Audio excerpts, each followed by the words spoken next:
Speaker Glenn Cassada here in Tennessee claiming he still has the, quote, overwhelming support from House Republicans. This after inappropriate texts Cassada sent to his former aide have now come to light. That aide, Cassada's former chief of staff, Cade Cothran, resigning after the exchange was revealed, and he was found to have sent obscene and racist messages. New at 4 reporter Haley Waugus has the latest on the backlash to the speaker scandal.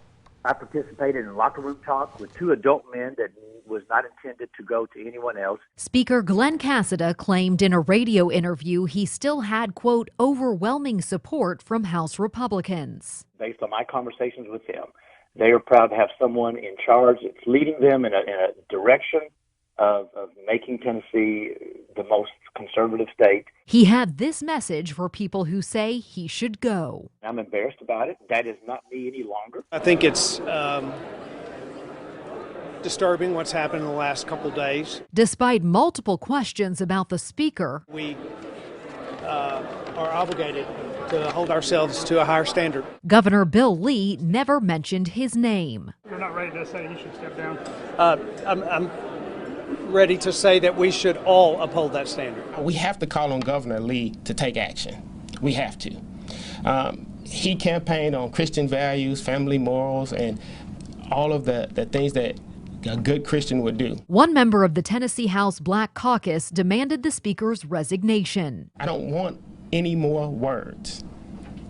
None. And shared anger about how the allegations against his chief of staff played out. Last week, when the news broke about the racial epithets, it was a good story, but nothing happened. Nothing was going to happen. But when the text messages came out about objectifying white women and the drug use, all arms went up. Cade has to go now. Other members shared his anger. Stress, peer pressure, and expectations are a poor excuse for using the N-word and for making jokes of blacks and women. But they weren't ready to call for the speaker's resignation. Our job is not complete.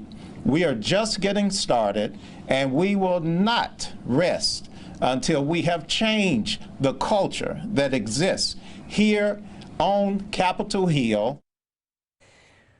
Well, Lieutenant Governor Randy McNally saying he is, quote, greatly disappointed in the speaker's actions. We are going to continue to follow the fallout from these reports.